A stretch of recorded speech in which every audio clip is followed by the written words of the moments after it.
Welcome into another edition of Inside Eagle Nation, your all-access look inside Georgia Southern Athletics. Colin Lacy alongside the voice of the Eagles, Danny Reed. Also have a special guest with us today from Georgia Southern men's basketball, Assistant Coach Tim MacAllister. Appreciate you joining us.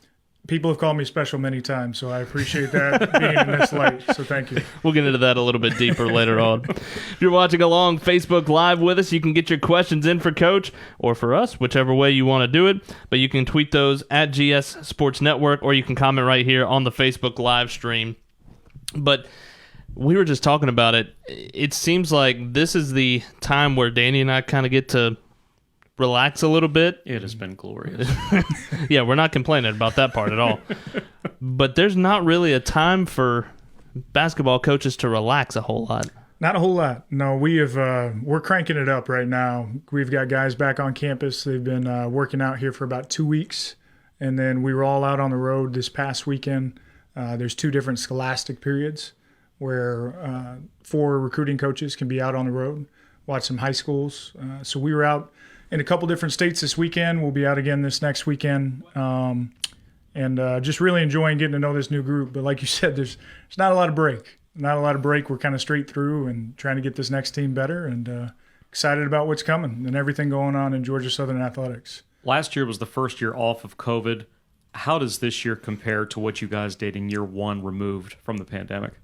In regards to recruiting or in everything? Really, whichever way you want to spin it. Sure. No, it's – this has been the most normal period that we've had. Nice. So when Coach, myself, Coach Shoemate, when we all got here in the middle of the pandemic, nothing was normal. Yeah. Everything was, are we even going to have a season? When does everything happen? And so we got out on the road recruiting-wise for the first time literally less than a year ago. So people, we've been here for 2 years. This will be year 3 coming up, and yet it feels like we just now started at times, and then other times it feels like we've been here for 10 years. So it's unusual, but we're excited that this is the most normal period that we've had. Getting guys here, having them be ready to go, and just really, really excited about what we've got coming. To go off kind of the beaten path, a lot of people talk about, and Coach Berg has said it since he got here, everything's about the process and trusting the process. Mm-hmm. It's about the buy-in from the guys. It's about all that. For the coaching staff, whenever you got here to Georgia Southern, how long did that buy-in process of the process really work for you guys? Honestly, it's really tough when guys have never done it before. It's something that you have to be able to see those tangible results in your own game. And for a stretch there, you're just tired. Guys are going through, we've got them with team practice. Obviously, that's the part that everyone is very familiar with. But then you start tacking on a lot of things: the skill development, the extra shots, the weight room. We harp really heavily on nutrition. That being a huge part of your gains in the weight room, your strength, being able to do things on the court that you weren't able to do before. We've got guys that have improved their verticals by 5 or 6 inches since they got here. We've got guys that are literally 30 pounds heavier than when they got here, so that they can take bumps in the Sun Belt, so that they can go through and play in contact. But that all of those things with film, with academics, with a little bit of balance, all of those things take a ton of time. And when guys have never done it before and they haven't seen the results of that process, it can be really difficult. Now guys have begun to see it. In addition to this process being things that we took from other programs that are highly successful. So they've seen it from other people, but now guys are really realizing, oh, wow, I'm making a jump. I'm making a jump in the weight room. I'm making a jump on the court. I'm making a jump meaning their play is improved. Their strength is improved. They feel their body is different. So when guys begin to see that, then the buy-in gets even greater. Guys like Andre Saversov, who went from getting here averaging, just over 1.5 points, I think, at Texas Tech, to averaging over 11, shooting almost 50% from the field. Though guys start to see that, and they start to buy in even further. For you and the staff, when you're talking to Coach Berg about coming to Statesboro to be on this staff, what was the buy-in process for you guys of getting into this process of Coach Berg? To be honest with you, it's really easy for me. I spent a lot of nights till 3 or 4 in the morning with Coach Berg at Texas Tech, working alongside him. And so when I set up the Zoom for him, Jared, don't listen to this. I know you thought that he set up the Zoom for the interview. I know that you feel like he's very technologically advanced, but when I was setting that up, I made it known, hey, I believe in what you're doing. I believe in you, and I believe in this process. So I tried to make it very clear, very easy for him. Hey, if you'll have me, I want to come, because I believe that much in what he's doing and his vision for this program, and what I believe this program can be. I can't speak for the other assistants, but obviously there was, some veteran assistants that signed on, and Chris Shoemate and Sean Forrest at the time, and Rusty Graffel, who's been a head coach for 10 years. So when people like that start to jump in and are jumping at those opportunities, that just tells you about what kind of person, coach that you're getting with Coach Berg. How would you describe specifically implementing everything here at Georgia Southern? What's been the challenge specifically of Statesboro, the Sun Belt, and everything that comes along with being an Eagle? Sure. I think the biggest challenge, to be honest with you, Danny, was we got here and we had 4 players in the middle of a pandemic, so you can't go actually see anyone. And I still want you, Shoemate, and Berg around a table with a recorder and just go about those first That's few a whole minutes. another podcast. The book is coming on that one. It's got to be coming. I'm hoping, right after his championship season, there's a book coming out. But we're 4 players, and 2 of them had never put on a Georgia Southern uniform. And so just building out a roster that first year, getting buy-in, like Colin had just mentioned, and then really just trying to figure it out. Because for about 6 months we didn't see anyone. So you're trying to figure out a new place and what advantages you have, and really that was the biggest piece. I think from a basketball and from a technical standpoint, it was the lack of time in the summer. Once we established the roster that first year, we had guys who were in close contact or had COVID and were literally quarantined for over 40 days. So you had no summer. So you lead into a season and you have basically no base. So I think that was the most challenging part. Now I think we overcame that, and I think that there were some really high moments in the last 2 years. But I think that now having a normal summer, like we were talking about, having 7 guys, 8 guys who have played here, who understand the expectations and understand what we're trying to do on a day-to-day basis and buying into the process, I'm expecting some big things this next year. Kind of leads into a question we got on Facebook Live. Bob McKessie asking, can you update the roster? Who's returning from 21-22 and newcomers for the 22-23 season? Sure. We'll start with guys that are returning. I mentioned Andre Saversoff, who averaged about 11 a game. Cam Bryant, who averaged, I think, 7 or 8 points a game. He'll be a rising junior. Caden Archie and Kamari Brown, both coming back, guys that started games for us this year as well. Carlos Curry, who now has a season under his belt after transferring in from junior college in Ole Miss. I'm gonna miss someone, so I apologize. Manny Harris and Amar Aguilar, both coming off of redshirt years, so those guys having some more experience, having a little bit more understanding of what Division I basketball is all about. Donovan Stocks, same situation. Am I missing anybody?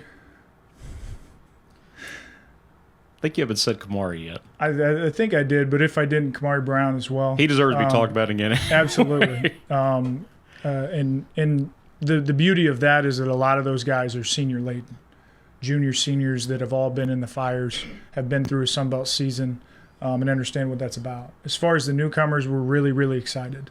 Jalen Finch, a graduate transfer from Jacksonville State, played 2 years at Florida Southwestern, where they were the #1 junior college team in the country before COVID cut that season short.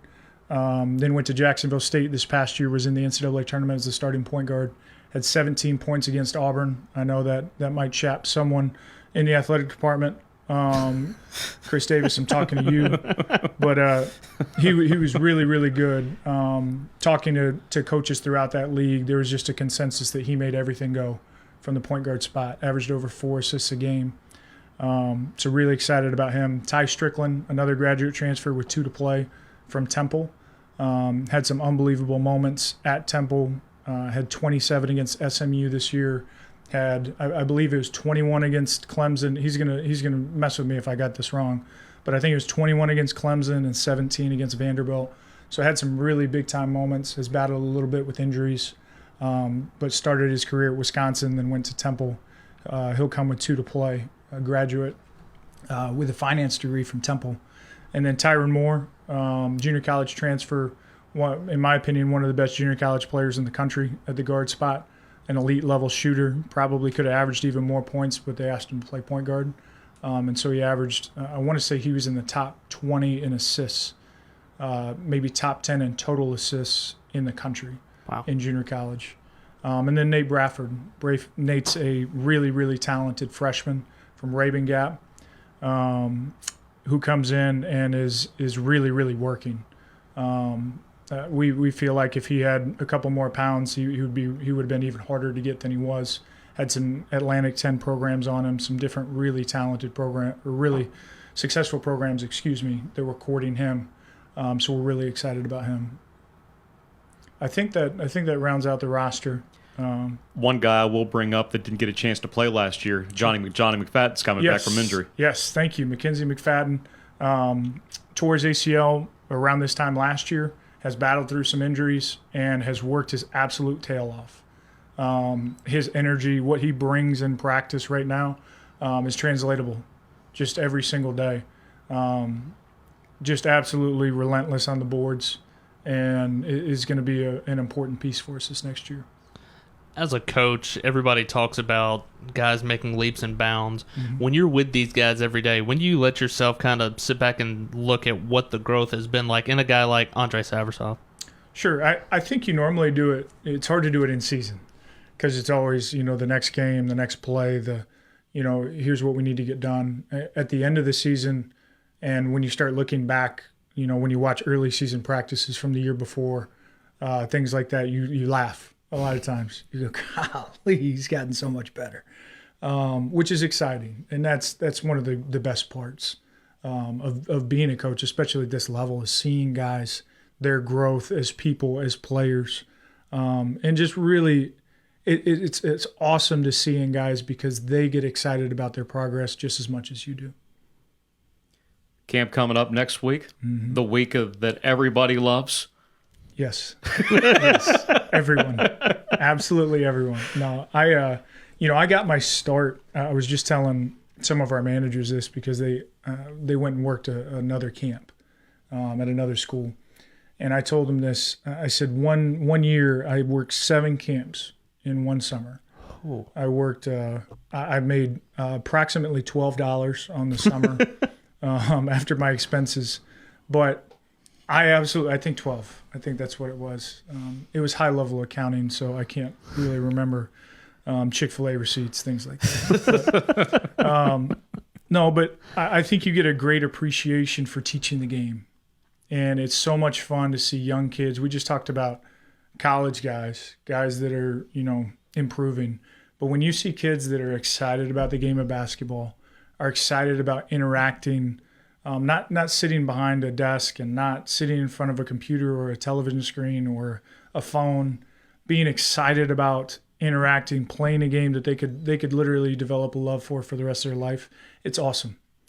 And then you see kids improve throughout the week and they see improvement.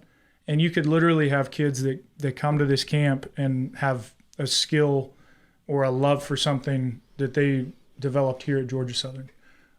It's a great recruitment for Georgia Southern as well. There are countless people that I know that went to a camp at a university, had a great experience, and ended up going to school there. So I really, really enjoy camp. Obviously, it's very taxing on coaches, very taxing. And when you're not a young guy anymore, you start aching towards the end of that week in the knees, the ankles, and some in the head, depending on how loud it is. But we're really, really excited. Next week is going to be awesome. One thing I'll say about this camp is Coach Berg is the most involved head coach I've ever seen at a camp.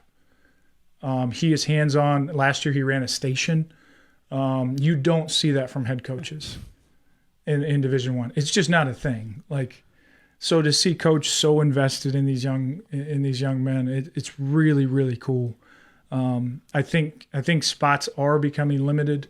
We have over 115 campers for the bigger camp. For the older kids, I believe that's 7 to 18. And then we do have a Little Eagles, which is 4 to 6. My son will be in that. Please pray for our camp counselors.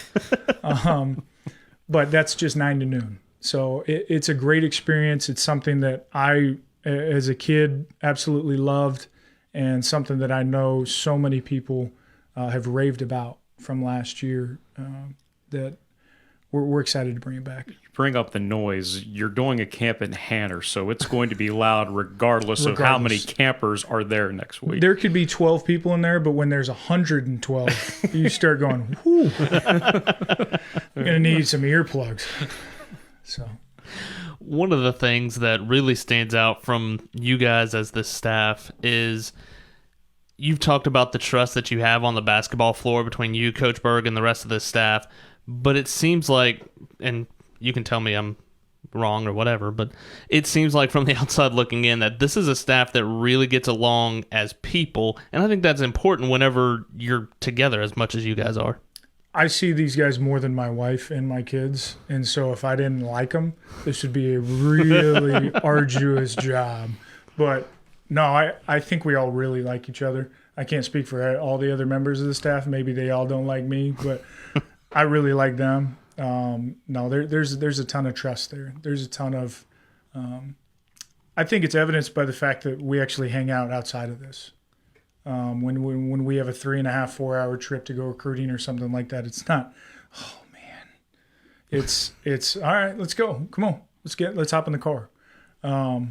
So I do think there's a high level of connectedness on the court and off the court, which is extremely important, because if you can't trust the people that you're with every single day, that's going to seep into the players, that's going to seep in other parts of the program. And it's going to make it really difficult to do your job. So I think you're spot on. I think that our staff is very connected and really like each other on a day-to-day basis. One of the other reasons we wanted to have you on is that yesterday was the first time that Juneteenth was recognized as a federal holiday. And I remember back to the spring that you guys were invited to the special screening of the Loyola Project about the 1963 Ramblers team that had to fight racial segregation just to win a championship. And I've got to think that this particular instance gives that a lot more meaning. Without a doubt. And I think that just the impact that different things have had on our players' past, on their families, on people in our program and out, is something that we have to have a great appreciation for and a knowledge of. So I think, being selected to see the Loyola Project was an honor, number one, because it allowed our guys to see, many people have heard of Glory Road and the UTEP team, sure, but very few people had ever heard of the Loyola team that really broke a ton of barriers and the challenges that they had to face. And then to be able to celebrate Juneteenth as a federal holiday, like you mentioned, and giving our guys off, but also educating them. I think Coach does an unbelievable job with that. This past year, on a road trip to Arkansas, we were able to go and see, learn about the Little Rock Nine. Yeah. To be able to go to the Lorraine Motel as well in Memphis. Those things are things that you would think you would learn in school. You would think that you learn from other places, but you don't, or you may not remember, and they need to be remembered. And so I think this holiday and the celebration of Juneteenth and the eating of the red food and the different elements of it are so important for our guys to recognize, to celebrate, for everyone to just see. And I think it's a really cool thing that it's finally being recognized as it should be. You talk about all those different trips that you guys were able to be a part of, and it just kind of goes to something that Coach Berg and the staff has been really passionate for. This isn't just about basketball here at Georgia Southern. It's well-rounding the entire student-athlete for getting them ready once they leave Statesboro. Without a doubt. And I think if you're not bringing up men, if you're not trying to bring them along and make them better men, then you're just playing a game. And we're not just playing a game. I think too many people lose sight of that, and people say, "Well, just coach the game. Just shut up and dribble. Just I'm going to be quite honest with you. There's a lack of maturation amongst young men to be raised into men in our country. And this is just one more outlet that I think our guys, I would hope that when they leave, they're better men for it. They're more mature. They can take on the world and change it in ways that even we can't. So I would hope that that's what they would say. I would hope that they wouldn't say, it was just about basketball. Now there's elements that you learn through the game of basketball, the discipline, the attention to detail that we all need. But I would hope that they would take those lessons and apply them into their lives. And we have seen that. Those are the cool conversations that you have. I had a conversation with a guy that I coached at another school just recently. And he said, "Hey, man, I've been thinking about what you said about 5 years ago. And it's had a huge impact on my life, and I just wanted you to know that." And those are the conversations that give you goosebumps and keep you going, regardless of what's going on. So I would hope that each man in our program becomes better for being in our program. You talked about it earlier, how it's an exciting time to not only be a part of Georgia Southern men's basketball, but Georgia Southern athletics as a whole. Mm-hmm. We talked about it with Jared last week as we recapped the 21-22 athletic season and kind of previewed what's ahead. From the men's basketball side, I know that's kind of your focus, but kind of stepping back and taking a look at the 100,000-foot view, how much fun is it to be a part of Georgia Southern athletics as a whole right now? There's great momentum. And one of the things that you want in a game and you want in a program is momentum, positive momentum. Talk about it some as a team, but Coach Hennon's team, Coach Burke's team, Coach Collins' team, they're creating great momentum for us going into this next year. I'm really excited about what Coach Helton's doing with his staff and with his program. I think we're all excited about just the direction that Georgia Southern is going. I think that we have unbelievable momentum going into the fall, and we're hoping that's going to carry over into the winter as well. And just for the record, our season starts in November. So if I know football is still going on, but if they can make it to both, we've got some home games on the slate that we're really, really excited about. Yeah, we have these things called home games this year, not conference. The people are going to get reacquainted with. We don't actually have to bus to them. I know that'll be weird for our guys, but we're actually just going to drive up. So, yeah.